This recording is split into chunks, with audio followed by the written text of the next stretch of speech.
Bienvenue dans ce nouvel épisode dans lequel nous allons aborder un sujet hyper intéressant qui s'intitule « La grâce, un don, une responsabilité ». Waouh!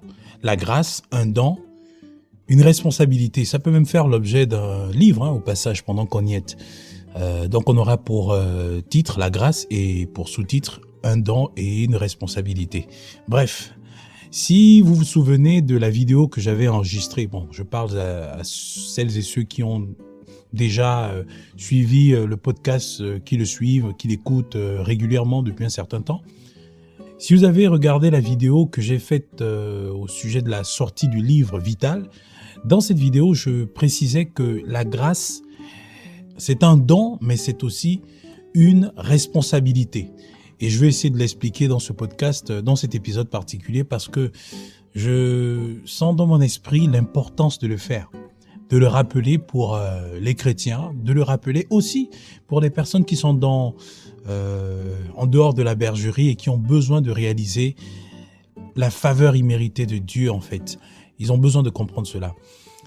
Alors, avant que je ne vienne dans le vif du sujet, je ne sais pas si vous vous souvenez de l'épisode, je crois, 19, où j'aborde même dans le dévotionnel, c'est un psaume, c'est un, on va dire, un poème où je dis une faveur imméritée, rien fait pour, une bénédiction accordée pour toujours. Là où je parle du marché de la grâce. Bienvenue au marché de la grâce, je crois que ça vous parle.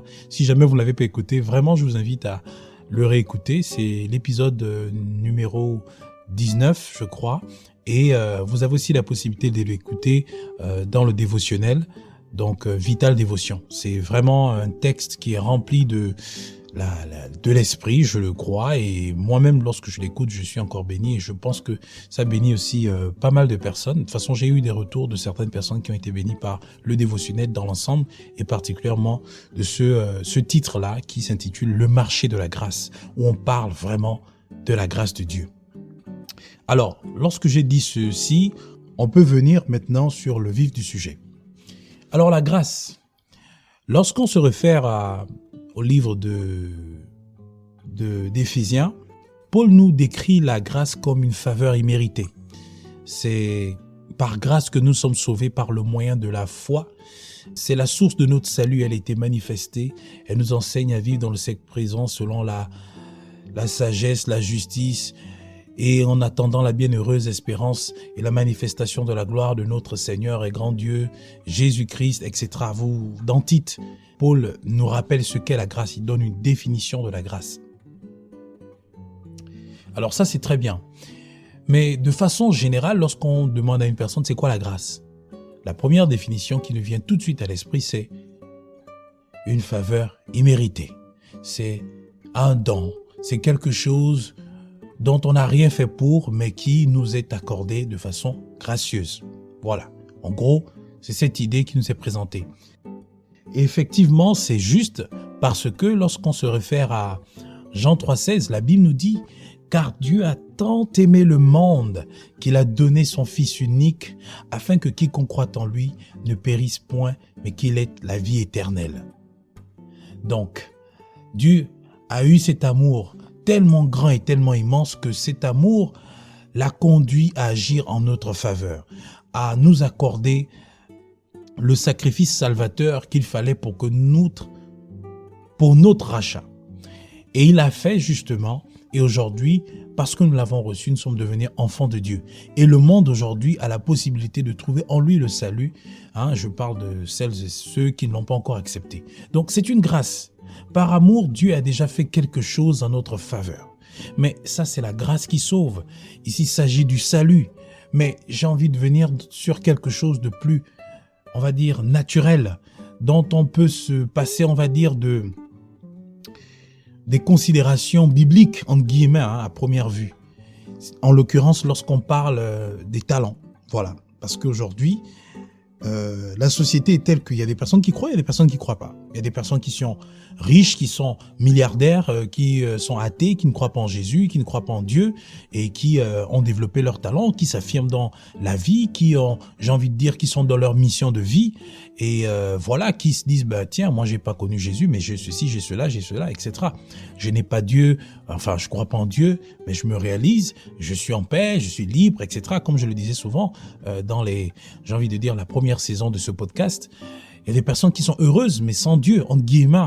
C'est-à-dire, elles vivent la réalité du bonheur sans Dieu.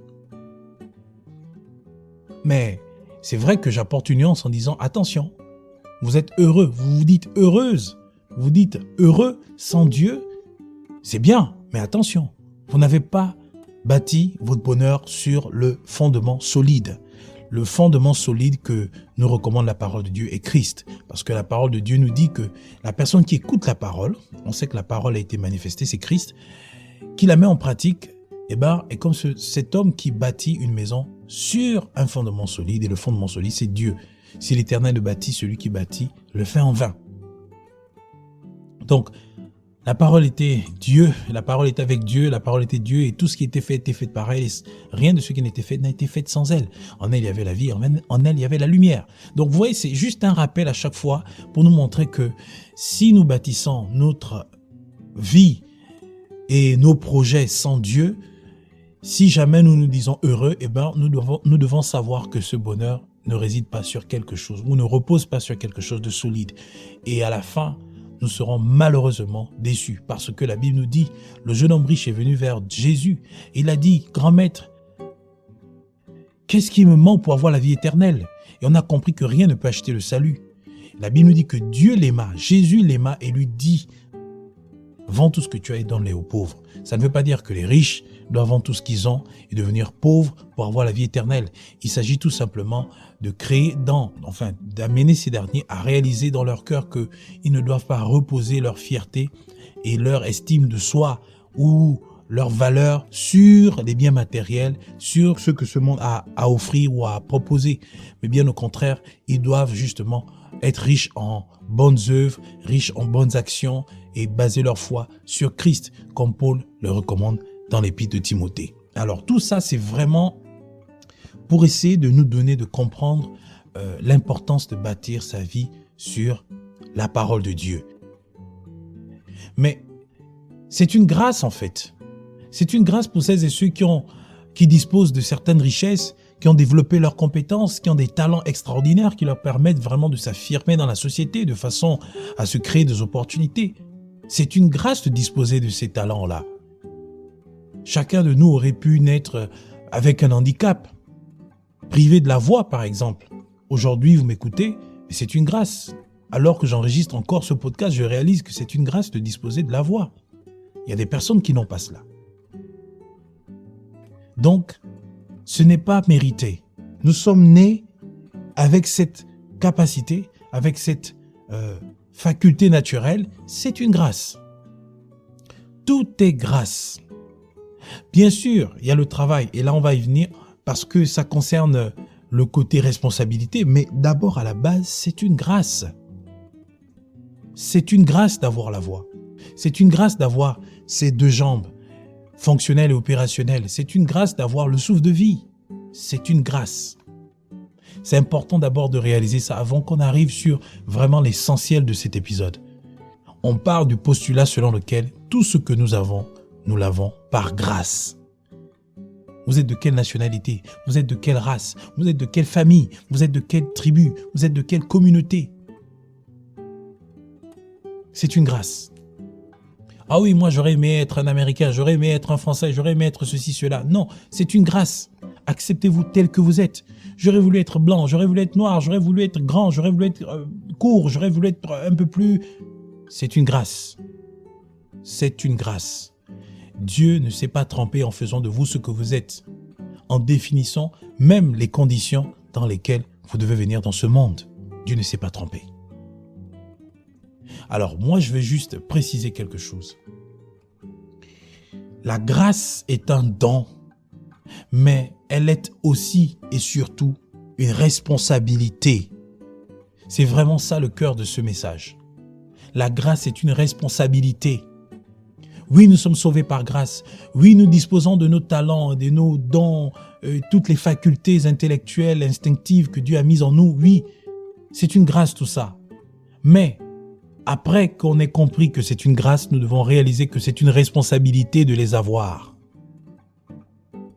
Parce que à celui à qui on a donné plus, on en demandera plus. Et celui à qui on a donné moins, on en demandera moins. Et Dieu sera assez exigeant envers toutes celles et ceux qui ont reçu des dons, des talents en grand nombre. Pourquoi? Parce que à côté de cela est attachée une grande responsabilité.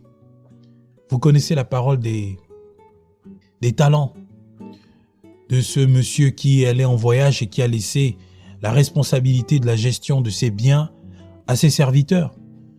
Il y a un qui avait reçu un sac, on va dire, de 5 talents. Il y a l'autre qui a reçu 2 talents et un autre qui en a reçu 1. À celui à qui on a remis 5 talents, ce dernier s'est activé sans même avoir reçu, on va dire, cet ordre de la part de leur chef. Il s'est engagé à fructifier ce talent. Il en a eu 5 autres. Celui qui en avait 2 en a fait de même. Et malheureusement, celui qui en avait qu'un s'est donné toute espèce d'excuse pour justifier sa paresse et il en a gardé qu'un seul. Il n'en a même pas fructifié, il a gardé juste ce qu'il a reçu. Et lorsque cet homme, ce responsable, cet homme riche est revenu, il a demandé à ses serviteurs de faire un peu l'économie de la gestion de ses biens en son absence. Il était agréablement surpris de constater que les 2 premiers, celui qui avait reçu donc 5 et l'autre qui avait reçu 2, avaient fructifié l'argent ou les talents, les capacités ou les facultés naturelles qu'il avait enfouies en eux, alors que le dernier s'était tout simplement contenté de ce qu'il avait sans rien faire d'autre. La Bible dit qu'il a dit « méchant et paresseux serviteur ». Et on a ôté le talent qu'il avait, on a donné ça aux 2 autres. Parce qu'à eux, il leur a dit « bon et fidèle serviteur, vous avez été fidèle dans les petites choses, maintenant je vous confie de grandes choses ». Cette image montre que c'était une grâce pour chacun de ses serviteurs d'avoir un chef, un responsable comme ce monsieur. Ils n'avaient rien fait pour, mais ils avaient été admis à son service. C'était une grâce. Mais attention, ils ont reçu la responsabilité de servir ce monsieur lorsque ce dernier leur a confié la gestion de ses talents. Et c'est ce qui, aujourd'hui, doit nous interpeller. Est-ce qu'un jour, on s'est assis et nous sommes demandé la gestion, en fait, nous sommes interrogés sur la gestion des talents que nous avons? Est-ce qu'un seul instant, d'ailleurs, on s'est intéressé sur le sujet de la découverte de nos talents, de comment les développer, de comment les valoriser? Ça a l'air d'être bête comme question, mais à quel moment nous sommes-nous investis sur la découverte de tout ce que nous avons comme potentialité naturelle enfouie en nous, notamment par la lecture, par des conversations, par la curiosité intellectuelle qui nous pousse toujours à vouloir découvrir, explorer de nouvelles choses? Est-ce que nous avons déjà entrepris des initiatives? Est-ce que nous avons déjà valorisé l'objet de notre passion? Est-ce que nous avons saisi la saison dans laquelle nous nous sommes retrouvés l'année dernière ou cette année? Est-ce que nous avons des objectifs de vie? Est-ce que nous avons pris la peine d'écrire dans un journal les objectifs que nous avons pour les 10, les 15, les 20 prochaines années? Et d'ailleurs, est-ce que nous avons pris la peine de fructifier ce que nous avons reçu? Est-ce que le niveau de développement de nos talents est le même depuis 5 ans, depuis 10 ans, depuis 15 ans? Quelles sont les nouvelles choses que nous avons apprises? Quelles sont les nouvelles rencontres que nous avons faites? Quelles sont les nouvelles réalisations que nous avons menées? Aussi bien au niveau personnel, individuel que peut-être communautaire, collectif, dans le cadre peut-être d'un groupe juridiquement constitué, c'est-à-dire une association, une ONG, peut-être une entreprise, un collectif en fait. Qu'est-ce qu'on a pu réaliser? Aujourd'hui, dans le monde moderne, il y a des personnes qui ont des chaînes YouTube, il y a des personnes qui ont qui animent des podcasts, qui écrivent des livres, qui encadrent des gens, qui en fait sont dans leur mission de vie.